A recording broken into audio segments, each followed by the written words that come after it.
ஸ்ரீமதே ராமானுஜாய நமக. ஸ்ரீமத் வரவர முனையே நமக. ஸ்ரீ பாலதன்வி குரவே நமக. ஆழ்வார்கள் வாழி அருளிச் செயல் வாழி. அனைவருக்கும் நமஸ்காரம். நாளை தினம் பொழுது விடிந்தால் மார்கழி மாதம், சாத்வீகமான மாதம். ஆண்டாள் நாச்சியாருடைய திருப்பாவையைக் கொண்டு நாம் அனைவரும் எம்பெருமானை அனுபவிக்கும் மாதம். சென்ற 2 வருடங்கள் போலே இந்த வருடமும் நம்முடைய ஸ்ரீசப்த தொடரிலே திருப்பாவையில் பூர்வாசாரியர்களின் திருவாய்மொழிகள் என்ற தலைப்பிலே ஒவ்வொரு திருப்பாவை பாசுரத்துக்கும் உரையாசிரியர்கள் எடுத்து காட்டியுள்ள மற்றைய பூர்வாச்சாரியர்களின் ஐதிஹ்யங்கள், நிர்வாகங்கள், வார்த்தைகள், சம்வாதங்கள், மேற்கோள்கள் என்று இவற்றிலிருந்து ஒரு சிலவற்றை நாம் அனுபவிக்க உள்ளோம். இன்று காலை இந்த தொடரை பற்றிய ஒரு முன்னுரை, இன்ட்ரடக்ஷனை அனுபவித்தோம். இன்றைய தினம் திருப்பாவையினுடைய அவதாரிகையிலே அந்த திருப்பாவையினுடைய ஏற்றம் தெரியும் விதமாக சுவாமி எம்பெருமானார் அருளி செய்த ஒரு வார்த்தையையும் சுவாமி அனந்தாழ்வானுடைய ஒரு ஐதிஹ்யத்தையும் நாம் அனுபவிக்க உள்ளோம். முதலிலே அந்த திருப்பாவையிலே அதனுடைய ஏற்றத்தை காட்டக்கூடிய சுவாமி எம்பெருமானாருடைய வார்த்தை. இப்போ இந்த தொடர் முழுக்க ஒவ்வொரு ஆசாரியர் அவர் எப்படி திருப்பாவை அனுபவித்தார்கள், அந்த திருப்பாவையை முன்னிட்டு அவர்கள் அருளி செய்த சம்வாதங்கள், வார்த்தைகள் தான் பார்க்க போறோம். அதனால ஆச்சாரியர்களை பற்றி விஸ்தாரமாக பார்ப்பதற்கு நம்மிடையே கால அவகாசம் கிடையாது. ஓரிரு வரிகளிலே அந்த ஆச்சாரியரை பற்றி விண்ணப்பித்து விட்டு பிரதானமாக திருப்பாவையிலே அவருடைய அனுபவம் எப்பேற்பட்டது, அந்த வார்த்தை எப்பேற்பட்டது என்பதை தான் அனுபவிக்க உள்ளோம். இந்த இடத்துல ஆரம்பிக்கிறதே எம்பெருமானாரோட அவதாரிக்கை ஆரம்பிக்க போகிறோம். எம்பெருமானார் நீட்ஸ் நோ இன்ட்ரொடக்ஷன் இல்லையா? சாக்ஷாத் சுவாமி ராமானுஜர் நடுநாயகமாக இருக்கக்கூடிய பிரதான ஆச்சாரியர் நம் அனைவருக்கும். அவர் இந்த திருப்பாவையினுடைய பெருமை பாடும் வார்த்தையை ஒன்று அருளி செய்தார். ஒரு சமயம் சுவாமி எம்பெருமானர் இடத்திலே யாரோ ஒரு சுவாமி போய், சுவாமி திருப்பாவைக்கு ஒரு அர்த்தம் அருளி செய்ய வேண்டும் என்று விண்ணப்பித்தாராம். அதாவது திருப்பாவை காலக்ஷேபம் செய்ய வேண்டும் என்று விண்ணப்பித்தார்.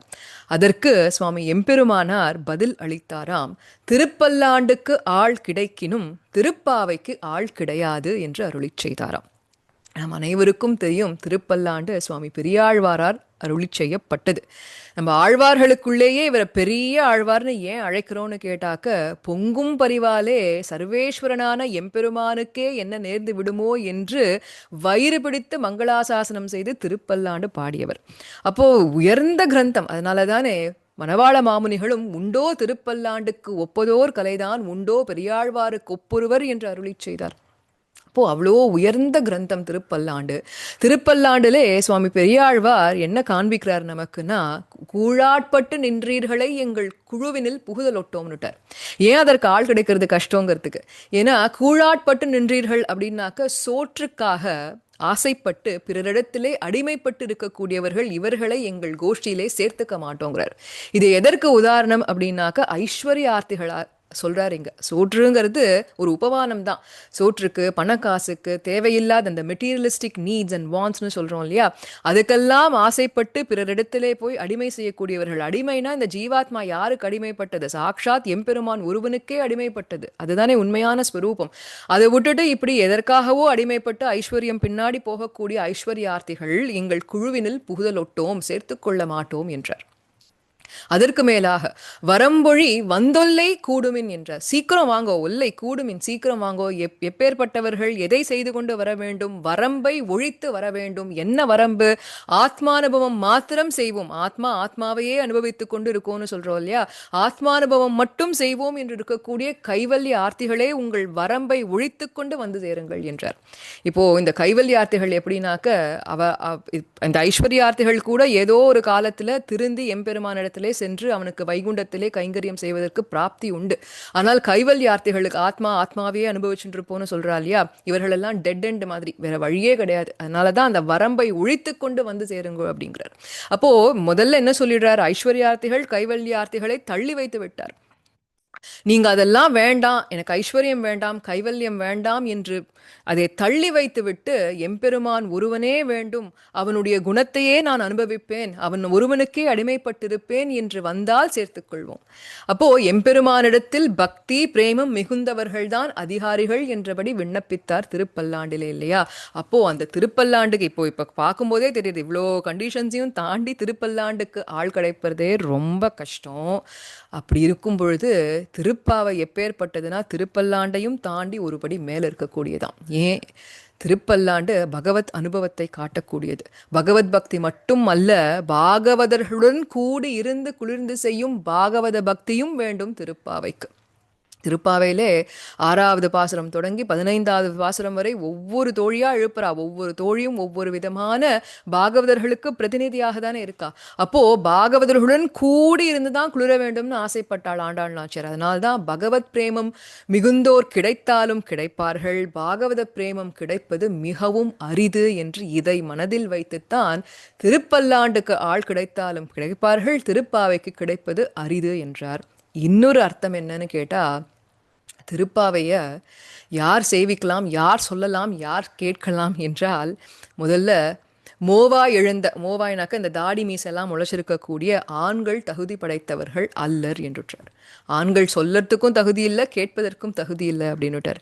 சரி, அப்பனா முலை எழுந்த பெண்கள் தகுதியான்னு கேட்டா அதுவும் கொஞ்சம் யோசிக்கணும். அதுவும் முலை எழுந்த பெண்களிலே மிகவும் பரிவுடைய உயர்ந்ததாக ஒரு குணாதிசயங்கள் படைத்த பிராட்டிமார்கள்ல, பூமி பிராட்டியை தவிர மீதி பிராட்டிமார்களுக்கு கூட தகுதி இல்லைன்னுட்டார்.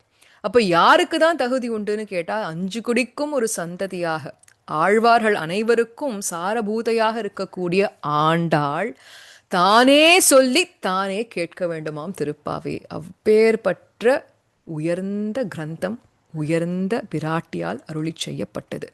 இதை மனதில் வைத்து கொண்டுதான் எம்பெருமானார் அருளி செய்கிறார். ஏன்னா திருப்பாவையில் ஆண்டாளுடைய அந்த மனோபாவத்தோடு திருப்பாவையை சொல்றது ரொம்ப கஷ்டம். ஆண்டாள் மனப்பாங்குடன் சொல்வதற்கு நானும் தகுதி படைத்தவன் அல்ல, கேட்பதற்கு நீங்களும் தகுதி படைத்தவர்கள் அல்லீர் என்று சுவாமி ராமானுஜர் அருளி செய்தார் என்றால் நாம் எல்லாம் எந்த மூலைக்கு? நாம் சொல்வதற்கோ கேட்பதற்கோ தகுதி கிடையாது. இருப்பினும் நம்முடைய ஸ்வரூபம் அவனுடைய குணாதிசயங்களை கொண்டாடி கொண்டே இருக்க வேண்டும். அதனை ஒட்டி ஒரு மழலை சொல்லாக விண்ணப்பிக்க எம்பெருமானார், எம்பெருமான், ஆண்டாள் நாச்சியார் அனுகிரகிப்பார்கள் என்ற ஒரு நம்பிக்கை. அடுத்ததாக சுவாமி அனந்தாழ்வானுடைய ஒரு ஐதிஹ்யம். இது 4000 படியிலே சுவாமி ஐ ஜனன்யாச்சாரியார் அருளி செய்தார். அதாவது இன்றைய தினம் முன்னுரையிலே நாம் அனுபவித்தோம். ஆண்டாள் கிருஷ்ணானுபவம், அதுவும் கோபிகை பாவனத்திலே செய்ய ஆசைப்படுறா. எதற்காக இப்படி ஆசைப்பட்டானா, கிருஷ்ணனோட கலக்கணும், சம்சலேஷம் வேணும், அவன் திருவடியிலே கைங்கரியம் செய்யணும்னு ஆசை வந்துடுத்து. ஆனா கிருஷ்ணன் எப்பேற்பட்டவன்? எங்க திரு அவதாரம் செய்தான்? வடநாட்டிலே திரு அவதாரம் செய்தான். அதற்கு மேல துவாபர யுகம், அந்த காலத்துக்கு போக முடியாது. சரி, வடநாட்டுக்காவது போய் அவன் ஓடி ஆடி விளையாடிய இடங்கள் அங்கெல்லாம் போய் அவன் அனுபவிக்கலாம் அப்படின்னு பார்த்தா இந்த 5 வயசு குழந்தைய அழைச்சின்னு போறதுக்கு ஆளே கிடையாது. அதனால ஆண்டாள் நினைத்தாலாம், சரி திருவாய்ப்பாடி, கோவர்தனம், யமுனை, துவாரகை அங்கெல்லாம் போய் பார்த்து அதை கண்டாகியும் தரிக்கலாம்னு நினைச்சோம். அழைச்சிட்டு போறதுக்கு ஆளே இல்லை. இப்படியே இருந்தபடி அவனை நினைத்து கண்ணனோடு தொடர்புடைய பொருள்களை காண ஆண்டாள் ஆசைப்பட்டாள். போரும், அவனுடைய தொடர்பு இருக்கு இல்லையா, அந்த பொருள் போதும்னு இவ ஆசைப்பட்டா இல்லையா. இதே போல ஆண்டாளோடு தொடர்புடைய பொருளை பெற வேண்டும் என்று சுவாமி அனந்தாழ்வானும் ஆசைப்பட்டாராம். சுவாமி அனந்தாழ்வான் நாம் அனைவரும் அறிந்த திருமலையப்பனுக்கு கைங்கரியம் செய்து போந்தவர். சித்திரையிலே திரு அவதாரம் செய்தவர். அதே போல திரு அவதாரம் செய்தவர் தான் சுவாமி மதுரகவி ஆழ்வார். அவர் எப்படி சரமபர்வ நிஷ்டரா இருந்தாரோ அதே போல சுவாமி அனந்தாழ்வானும் அவருடைய ஆச்சாரியர் யாருனாக்க எம்பெருமானார். அவரிடத்திலே சரமபர்வ நிஷ்டராக இருந்து எம்பெருமானாருடைய திருவுள்ள கருத்தை அறிந்து கொண்டு தானே திருமலையப்பனிடத்திலே சென்று அங்கேயே இருந்து கைங்கரியங்களை செய்து போந்தவர். அப்பேற்பட்ட சுவாமி அனந்தாழ்வான் இந்த இடத்திலே ஆண்டாளோடு தொடர்புடைய பொருளை பெற வேண்டும் என்று ஆசைப்பட்டார். எப்பொழுதுனா, ஒரு சமயம் ஸ்ரீவில்லிபுத்தூருக்கு போறார், எழுந்தருளி இருக்கார். அங்க திருமுக்குளத்தில் நீராடச் சென்றார். அப்போ தண்ணீர் கடியில, அந்த குளத்துக்கு கீழே குனிஞ்சு தண்ணீர் கடியில எதையோ தேடி தேடி தொலாவி தேடிண்டே இருக்கார். வெளியில இருக்கிறவாளுக்கெல்லாம் ஒன்றும் புரியல, என்னது இது பைத்தியமாட்டம், ஏதோ காரியமா இருக்கே, எது தண்ணிக்குள்ள போய் என்னத்தை தேடுறாரு, இல்லை ஏதோ தொலைச்சிட்டாரோ என்னவோ அப்படின்னு சொல்லி வேகமா வந்து சுவாமி என்னத்தை தேடின்னு இருக்கீங்கோ அப்படின்னு கேட்டாராம். அவர் சொல்றார், ஆண்டாள் எழுந்தருளிய போது, இது எந்த காலம், பல 100 வருடங்கள் போயாச்சு. ஆண்டாள் கலியுகத்தினுடைய முன்னாடி வந்தா. அப்போ ஆண்டாள் எழுந்தருளிய போது அவளும் அவ தோழிகளும் இந்த குளத்துல தானே நீராடி இருப்பா. அப்படி நீராடிய பொழுது அவள் தேய்த்து கொண்ட ஒரு மஞ்சள் கொழுந்தாவது இப்போ கிடைக்குமான்னு பார்க்கிறேன்னு சொன்னாராம். எப்பேற்பட்ட பக்தி இது இல்லையா? அப்போ அதை தேடி பார்க்கின்றார். இதான் பாகவத சம்பந்தம், அதனுடைய ஏற்றத்தை காட்டக்கூடியது, பாகவத பிரபாவத்தை காட்டக்கூடியது. அப்போ அனந்தாழ்வான் இப்படி சிந்தித்தார் என்று நாம் ஸ்ரீவில்லிபுத்தூர் அந்த இடத்தையும் இந்த ஐதிகியத்தையும் சிந்தித்தாலே சத்தை பெறுவோம். இப்படி பல ஐதிகங்களும் கதைகளும் காத்துருக்கு. நாளைய தினம் முதல் பாசுரம் சுவாமி பராசர பட்டருடைய ஒரு வார்த்தையுடன் அனுபவிப்போம். ஆழ்வார் எம்பெருமானார் ஜீயர் திருவடிகளே சரணம். ஆண்டாள் திருவடிகளே சரணம்.